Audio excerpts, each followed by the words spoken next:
காலடியில் நான் விழுந்து விழுந்து தொழுதே. கண்களை நீ மூடிக்கொண்டாய், நான் குலுங்கி குலுங்கி அழுதேன். இது மாற்றமா தடுமாற்றமா என் நெஞ்சிலே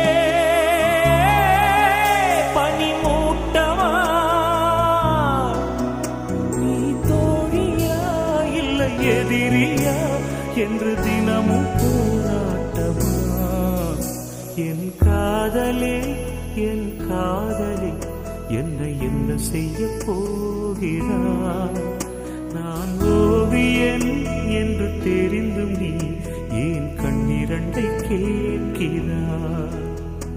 சிலுவைகள் சிறகுகள்